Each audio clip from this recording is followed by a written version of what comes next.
warahmatullahi wabarakatuh. Kami dari kelompok 7 ingin mempresentasikan makalah kami yang berjudul Akad Salam dan Istisna.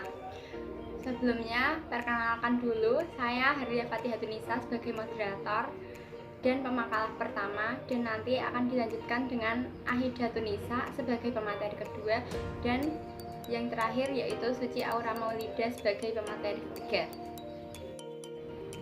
Materi yang pertama yaitu pengertian akad salam dan istisna. Pengertian akad salam. Akad salam adalah transaksi jual beli di mana barang yang diperjualbelikan belum ada.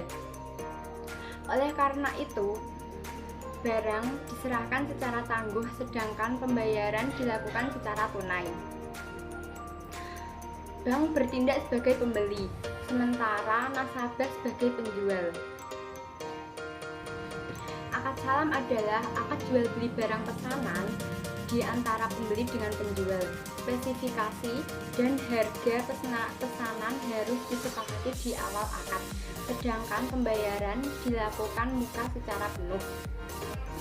Pengertian akad istisna. Akad istisna adalah akad jual beli dalam bentuk pemesanan pembuatan barang tertentu dengan kriteria dan persyaratan tertentu yang disepakati antara pemesan dan penjual. Pembuat akan menyediakan barang yang dipesan sesuai dengan spesifikasi yang telah disepakati, di mana ia dapat menyiapkan sendiri atau melalui pihak lain. Adapun istisna secara lugawi bermakna mohon untuk dibuatkan, sedangkan makna terminologinya adalah akad dengan pihak pengrajin atau pekerja untuk mengerjakan suatu produk barang tertentu di mana materi dan biaya produksi menjadi tanggung jawab pihak pengrajin. Jual beli istisna menyerupai jual beli salam. Namun, dalam istisna, pembayarannya dapat dilakukan di awal, di tengah, atau di akhir, baik dengan cara kontan atau dengan beberapa kali pembayaran dalam jangka waktu tertentu sesuai dengan kesepakatan. Yang kedua yaitu dasar hukum akad salam dan akad istisna. Dasar hukum akad salam. Yang pertama, Al-Quran. Al-Quran dijelaskan dalam Quran Surat Al-Baqarah ayat 282 yang artinya, hai orang-orang yang beriman, apabila kamu bermuamalah tidak secara tunai untuk waktu yang ditentukan, hendaklah kamu menuliskannya. Yang kedua yaitu dalam hadis yang artinya, Ibnu Abbas meriwayatkan bahwa Rasulullah SAW datang ke Madinah di mana penduduknya melakukan salaf dalam buah-buahan 1, 2, dan 3 tahun. Beliau berkata, barang siapa yang melakukan salaf atau salam, hendaknya ia melakukan dengan takaran yang jelas dan timbangan yang jelas untuk jangka waktu yang diketahui. Yang ketiga yaitu ijma. Kesepakatan ulama atau ijma akan bolehnya jual beli salam diikuti dari pernyataan Ibnu Munzir yang mengatakan bahwa semua ahli ilmu telah sepakat bahwa jual beli salam diperbolehkan karena terdapat kebutuhan dan keperluan untuk memudahkan urusan manusia. Dan materi selanjutnya akan dilanjutkan oleh Mbak Ahmad. Yang selanjutnya ada dasar hukum akad istisna. Pembiayaan istisna diatur dalam Quran Surat Al-Baqarah ayat 275 yang artinya orang-orang yang makan riba tidak dapat berdiri melainkan seperti berdirinya orang yang kerasukan setan lantaran penyakit gula. Keadaan mereka yang demikian adalah disebabkan mereka berkata, sesungguhnya jual beli itu sama dengan riba. Orang-orang yang telah sampai kepadanya larangan dari Robnya lalu terus berhenti, maka baginya apa yang telah diambilnya dahulu dan urusannya kepada Allah. Orang yang mengurangi makan riba, maka orang itu adalah penghuni-penghuni neraka, mereka akan kekal di dalamnya. Pembiayaan istisna dalam as-sunnah yaitu yang artinya dari Anas radhiyallahu anhu bahwa Rasulullah SAW hendak menuliskan surat kepada raja non-Arab, lalu dikabarkan kepada beliau bahwa raja-raja non-Arab tidak sudi menerima surat yang tidak distempel.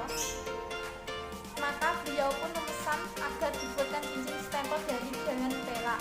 Anas mengisahkan, seakan-akan sekarang ini aku dapat menyaksikan kemilau putih di tangan beliau, riwayat Muslim. Yang selanjutnya ada rukun dan syarat akad salam dan istisna. Yang pertama ada rukun dan syarat akad salam.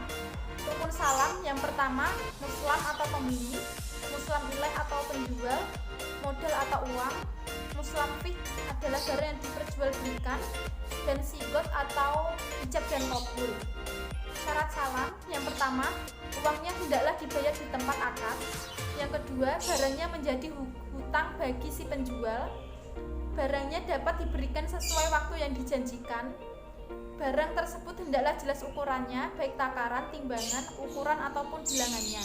Yang kelima, diketahui dan disebutkan sifat-sifat barangnya. Yang terakhir, disebutkan tempat menerimanya. Yang kedua, rukun dan syarat istisna. Rukun istisna yaitu orang yang berakad, objek yang diakadkan. Yang terakhir, sigot, yaitu ijab dan qabul. Syarat istisna sebagai berikut.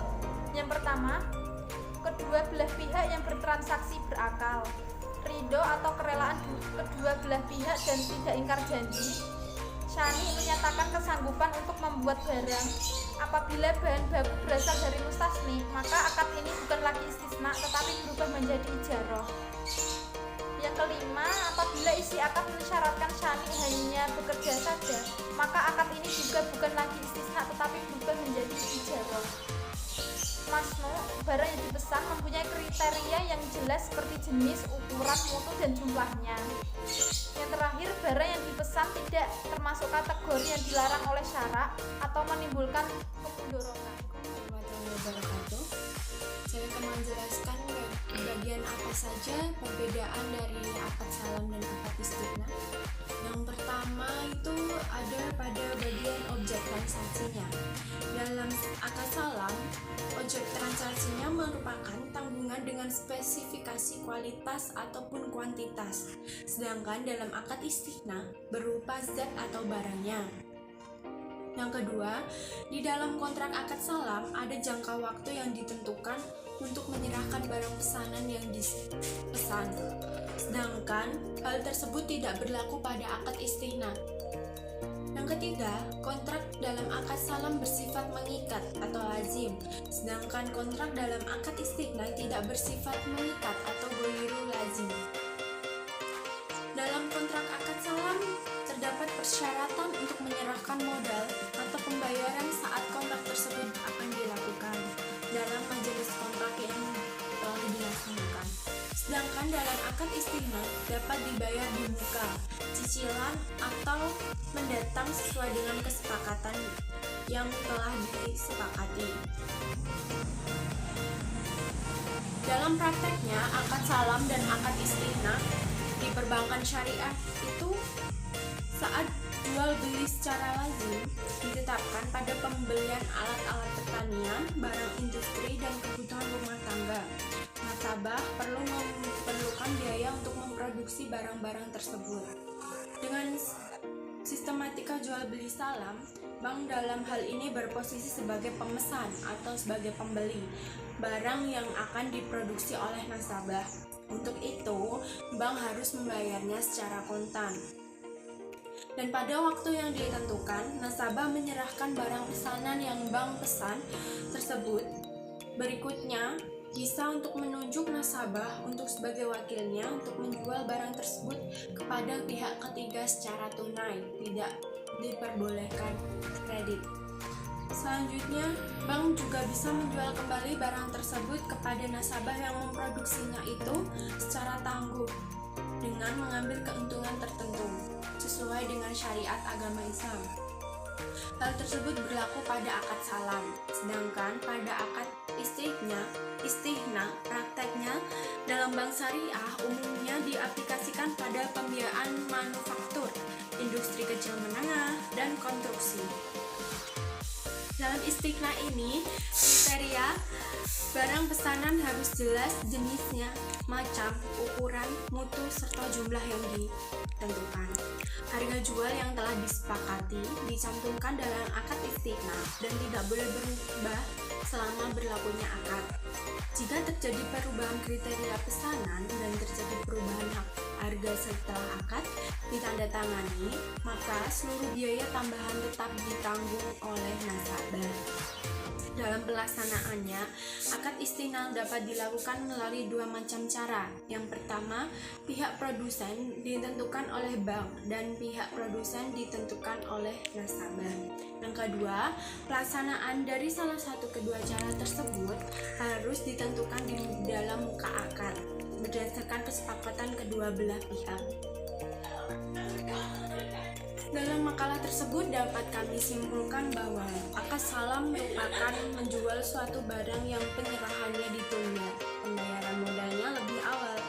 Rukun dan syarat akad salam yaitu mu'aqadin yang meliputi pembeli dan penjual, objek transaksi, sigat, ijab kabul, dan alat tukar. Sedangkan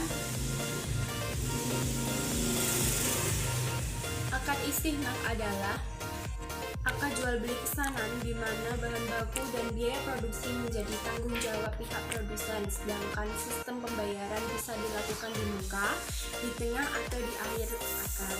Rukun dan syaratnya mengikuti bai as-salam.